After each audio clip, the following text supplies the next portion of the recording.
Oi gente, tudo bem? Então, depois de um longo e tenebroso inverno, verão, sei lá, eu tô de volta. Mas, gente, vocês têm que colaborar, porque eu fico com muita preguiça, pouca vontade pra gravar vídeo.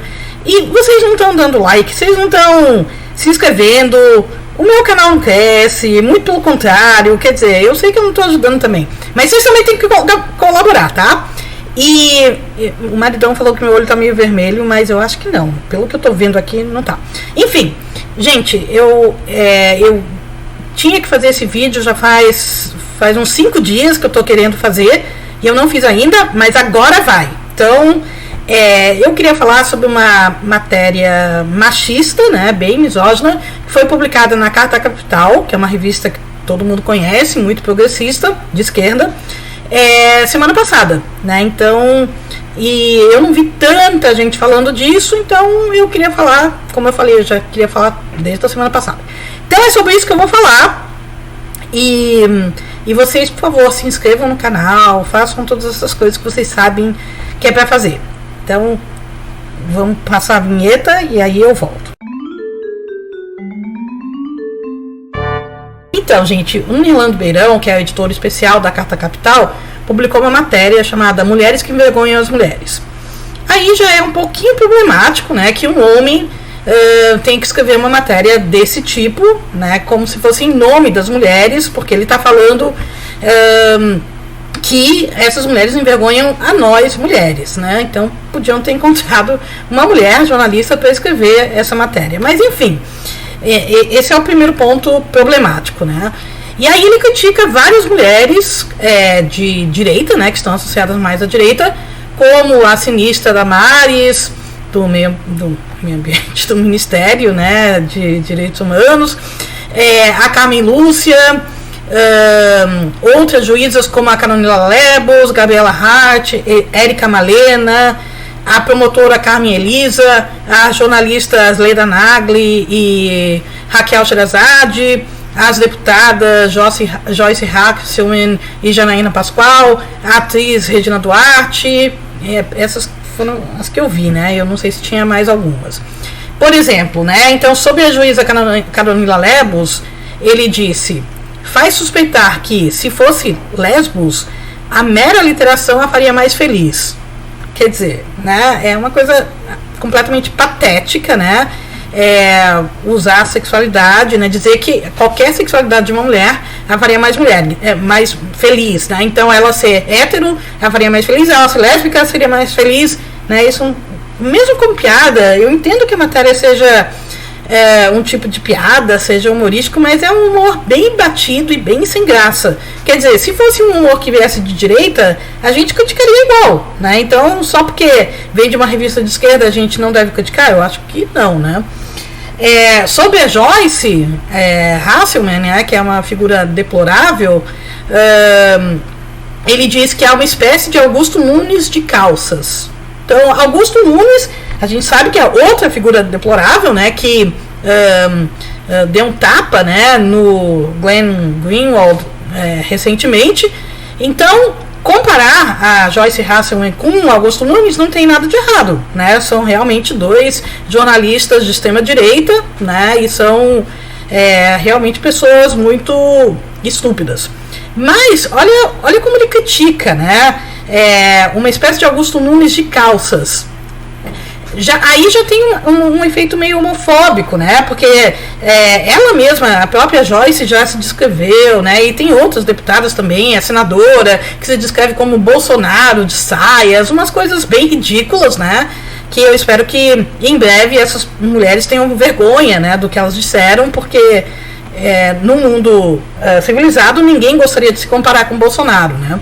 Mas chamar como se o Augusto Nunes não usasse calças, entende? Então já tem, né, e sempre a homofobia anda muito junto com o machismo, que faz parte dessa matéria.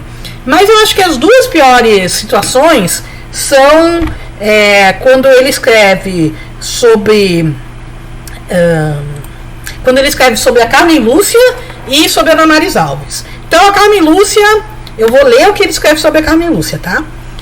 eu vou tirar e colocar o óculos, tô parecendo aquele vídeo ridículo, aquela live estúpida, né, histérica do Bolsonaro, que ele tirava e colocava, e depois a gente ficou sabendo que era tudo ensinação, porque ele já sabia que a Globo ia falar do envolvimento dele, né, da Casa 58, com o motorista acusado de dirigir o carro que matou a Marielle. Então, Carmen Lúcia. Os ingleses entendem de bruxaria mais do que ninguém, e não surpreende que a literatura britânica esteja povoada de bruxas, especialmente as mais malvadas. Mesmo tendo reconhecido a ministra do STF, o galês Roald Dahl escreveu um livro bem didático de forma que qualquer criança consiga identificar uma criatura do mal, invejosa, vingativa, mentirosa, dissimulada. Aspas. A pessoa que tem bons pensamentos não consegue nunca ser feia, fecha aspas, escreveu Dahl. A ministra não corre esse risco. Carmen Lúcia se autodenunciou participando de saraus cavernosos no tugúrio do breve golpista, satanista militante, traiçoeiro por vocação. De mais a mais, por onde passa, deixa um inconfundível rastro de enxofre. Então, essa descrição sobre a Carmen Lúcia, eu tenho certeza que tem muitas outras coisas que podem ser ditas sobre a Carmen Lúcia, sem trazer alusões a bruxas, né, a bruxarias, ao cheiro, essas coisas que são bem desagradáveis. Assim, certamente o Nirlando sabe muito bem, né, que muitas mulheres foram queimadas, né, acusadas de bruxaria. Então não faz muito sentido essa comparação. Mas com a Damares é pior, eu acho, né? Então deixa eu ler o que ele fala da Damares. A ministra xodó do Bolsonaro decidiu recorrer ao Tinder para arranjar o tão esperado marido. Damares Alves, 55 anos, com corpinho de 65, parece já ter despertado a atenção de alguém que se diz rapper. A atitude denota alguma humanidade por fazer de quem é a rainha da intolerância e campeã do ridículo. Mas as convicções religiosas da pastora criam barreira para qualquer intimidade. Tudo para ela recende a sexo e o prazer é tremendamente pecaminoso. Damares perdeu uma notável ocasião ao ignorar aquele rapagão de barba cor de mel e cabelos encaracolados que lhe apareceu encarapitado numa goiabeira.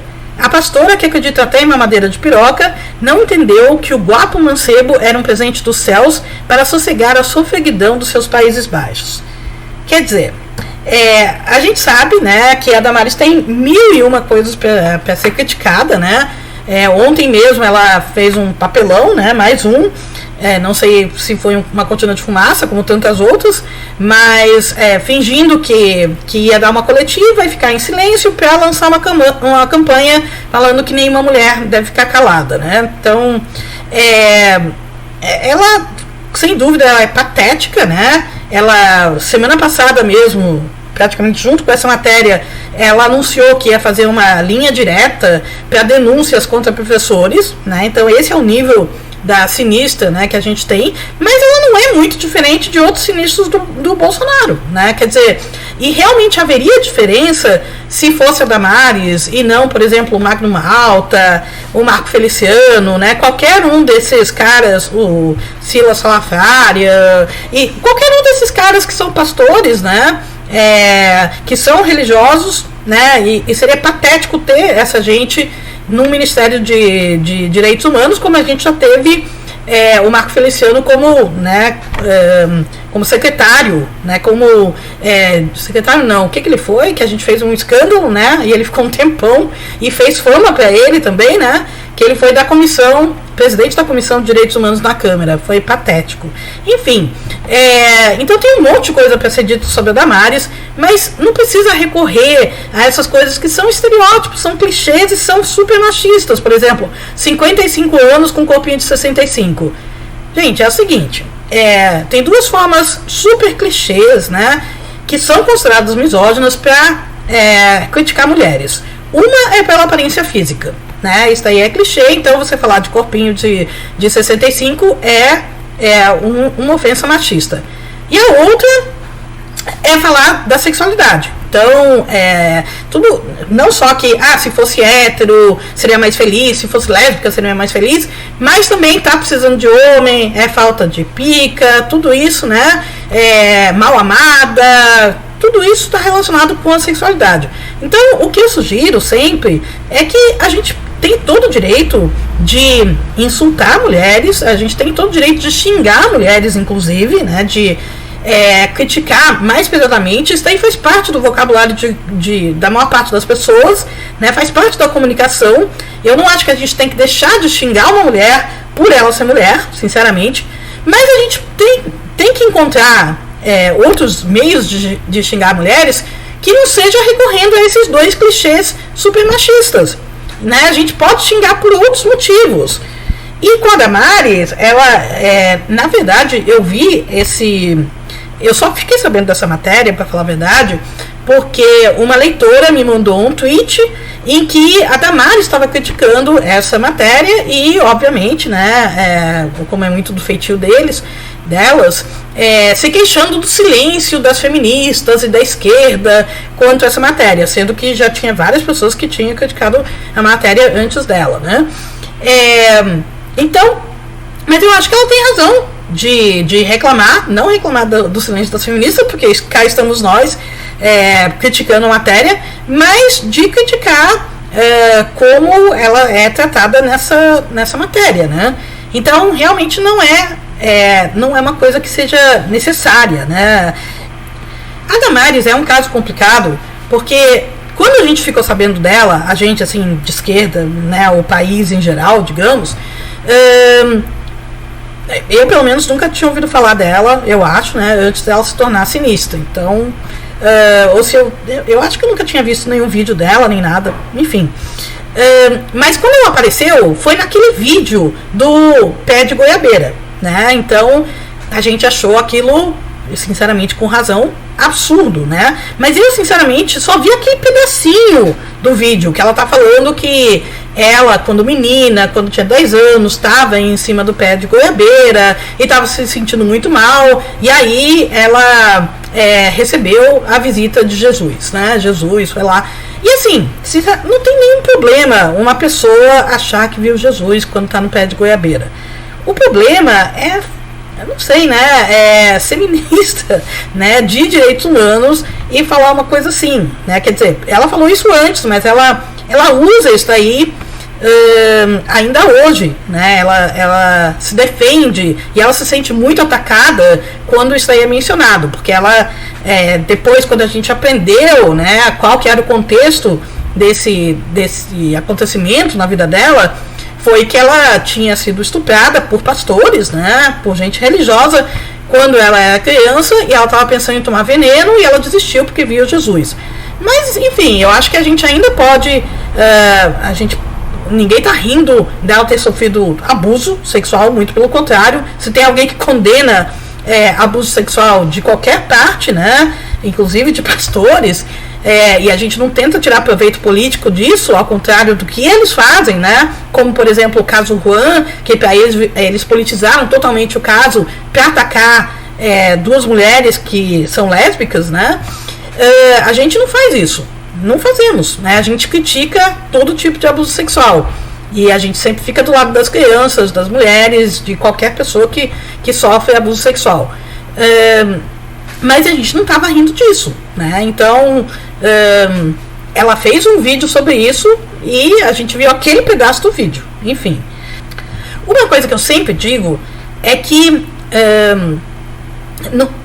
a esquerda, né, os homens de esquerda, as mulheres de esquerda também podem ser machistas, quer dizer, não é que podem, eles são, né? Isso acontece muito, e eu evito usar termos como esquerdomacho, feminista e tal, porque eu acho que todo mundo deve ser feminista, inclusive os homens, né? Então, e eu vejo uma diferença bastante grande, sinceramente, entre o machismo dos homens de esquerda e o machismo dos homens de direita, né? Para falar a verdade.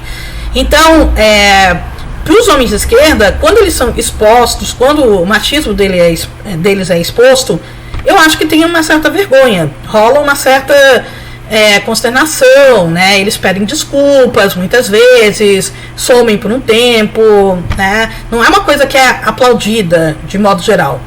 E nos homens de direita, e nas mulheres de direita também, né, é um pré-requisito. Você ser de direita, você tem que ser machista, tem que ser racista, tem que ser LGBT-fóbico, né? Então, para mim, a principal diferença é essa. O orgulho da parte da direita em ser machista e a vergonha da parte da esquerda em ser machista. Então, Mas isso acontece, né? Não deveria acontecer. Eu acho que a direita, que a esquerda não pode se dar ao luxo de ser machista, né? Já que a gente defende os direitos humanos e tal. Então a gente pode criticar as mulheres sem ser machista. E outra coisa também, quando a gente está... Quando eu tuitei sobre isso, né, na semana passada, muita gente, inclusive mulheres principalmente, falaram, não, mas calma aí, eu não tenho sororidade com essas mulheres realmente são bastante repulsivas, e são mesmo, né? E eu não acho que a gente tem que ter sororidade com as mulheres, eu acho que a gente tem que ter sororidade contra o machismo. Então a gente está criticando, a gente vai continuar criticando essas mulheres, né? Não são, nenhuma dessas citadas são mulheres que eu aprecio, muito pelo contrário, mas quando elas são atacadas de uma forma machista, eu vou criticar, né? E eu acho que os homens de esquerda também deveriam poupar o nosso tempo, né? E não criticá-las de forma machista, para que a gente não precisasse fazer vídeo ou textos ou qualquer coisa criticando o machismo que eles usam para criticar essas mulheres. Então, bom, gente, é sobre isso que eu queria falar. E eu vou voltar muito em breve. Eu tô super ocupada, mas eu tenho que voltar. Inclusive, eu quero sortear um livro fantástico que eu recebi, né, semana passada também, que é A Criação do Patriarcado, que felizmente tem um prefácio meu. Então, eu vou falar um pouquinho do livro e sortear o livro também, tá? Então, eu vejo vocês very soon. Tchau, gente.